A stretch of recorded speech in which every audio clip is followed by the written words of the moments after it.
I just bought a high mileage 2016 Range Rover Evoque from British car auctions and it's bloody broken already. I wish this was clickbait, but it really isn't. The car has broken down within 1 week of ownership and I'm looking at a repair bill that is going to cost me thousands. I won this car from BCA's online only auction and was not physically able to see the car.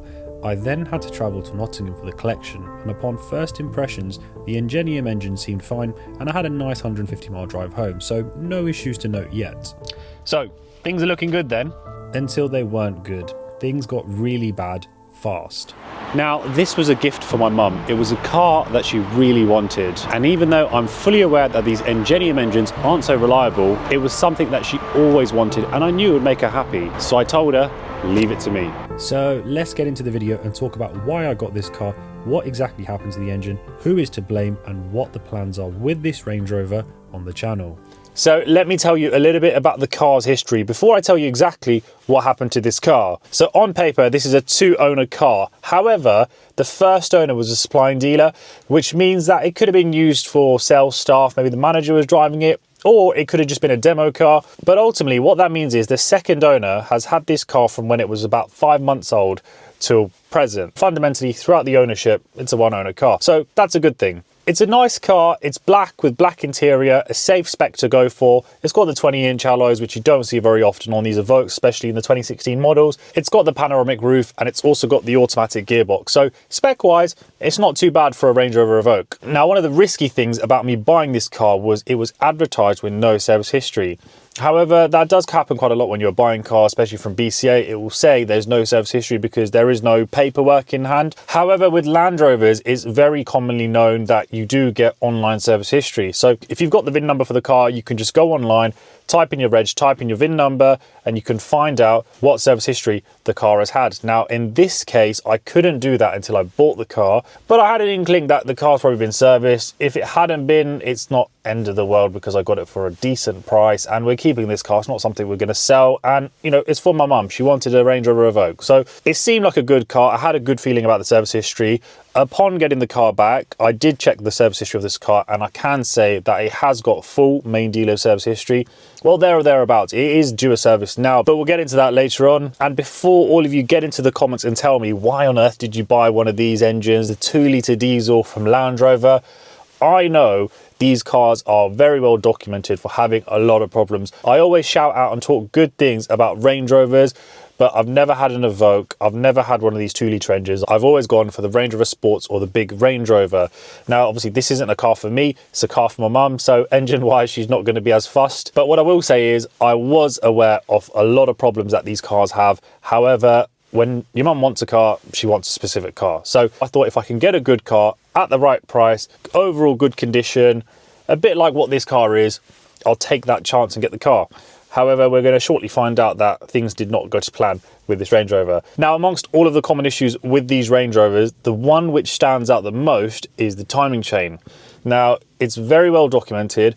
People have problems with cars that have done 20,000 miles or 150,000 miles. There is no exact definitive pinpoint to when it's going to happen. It is a common problem with this engine, unfortunately. So sometimes you'll get one and not have problems. At other times, people will have many problems. And unfortunately, in this case with this car, I believe we have got some sort of timing chain issue, but I'm going to get into all the details of that very shortly because the car, as it stands, is at the mechanic's garage, waiting to be worked on, but I'll talk you through exactly how it happened, what the signs were, and what we had to do in that situation. So let me take you back to the day when it all went wrong for this Range Rover Evoque. So I got a phone call in the afternoon from my parents to say there was a strange noise coming from the Range Rover. Now, the car has only been driven for a week at this point, so mileage-wise, it's probably done no more than 400 miles. Up until this point, the car has been driving completely fine, no issues whatsoever. So I got the call, and I just said, stop the car, pull over, I'll come to you and let's see what's going on. Now, when I saw the car, it sounded to me like we do have a timing chain issue.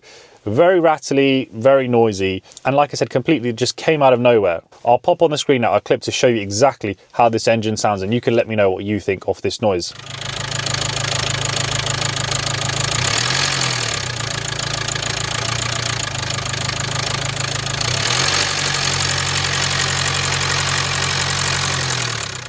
As well as this, the engine was struggling to turn on. Sometimes it would almost stall when you go to put the start button on. Other times it would be cranking for longer. So all of these were signs that we've got an issue with the timing chain. And as well as this, the engine management light had turned on. Now, unfortunately, I didn't have my diagnostic machine on me, so I couldn't plug anything in to find out what the code was. However, I was near a mechanic's garage, which I use. So I thought, let's just get the car dropped off here.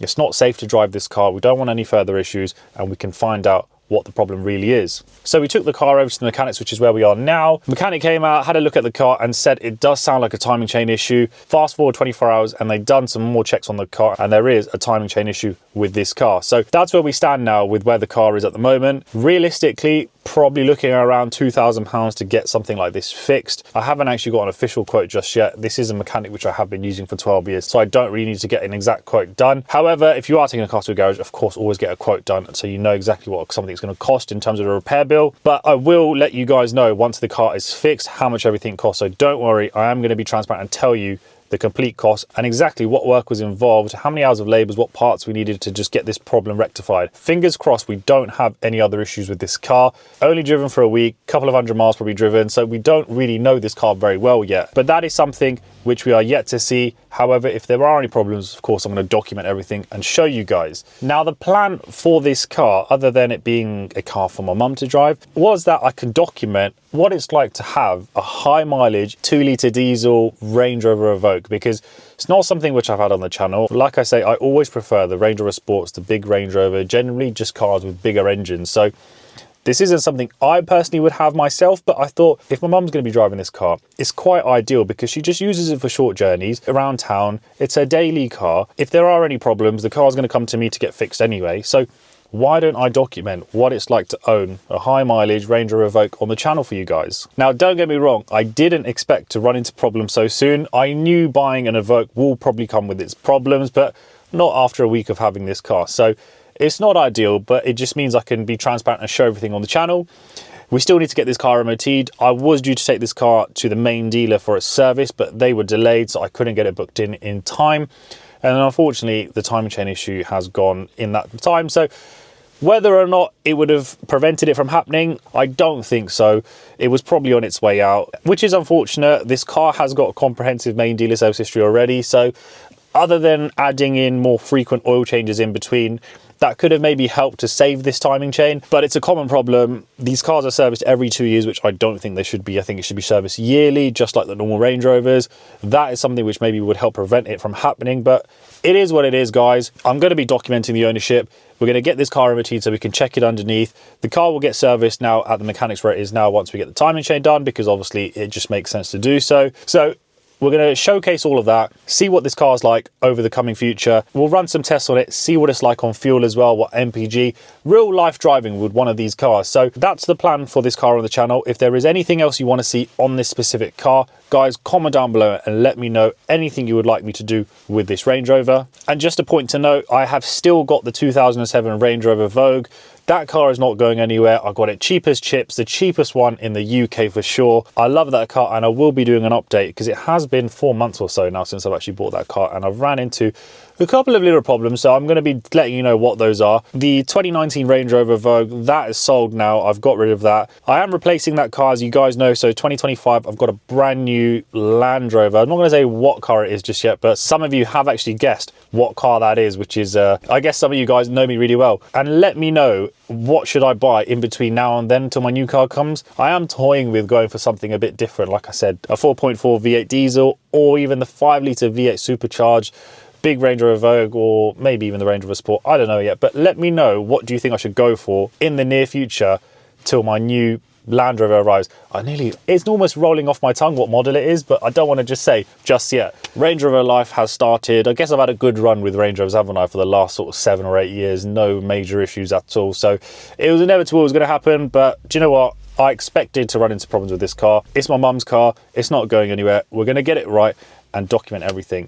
So just a quick interruption, guys. If you are new to the channel and you're enjoying this content and you want to see more of Land Rovers and Range Rovers, this is the channel for you. Hit that subscribe button for me right now, guys. It is a massive help, and I've got plenty of content on this Evoque, on an old Range Rover, on new Range Rovers, and on a 2025 Land Rover, which is going to be coming soon. So loads of content for you guys. Hit that like button and hit that subscribe button, and follow me on all my socials, which I'll put on the screen for you guys right now.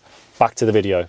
The next video on this car will be once we've got it picked up from the garage, so we can run into exactly what work's been carried out and how much everything's cost, and we'll take it for a proper drive, and I'll run you through this car, and we'll give it a little walk around, and I can show you this Range Rover properly, because right now it's horrible weather, the car's not too clean, bit dirty inside, I need to get it valeted. So that's where we're gonna end this video, guys. I hope you've enjoyed today's video. Thank you so much again for watching, and I'm gonna see you next Sunday at 6 p.m.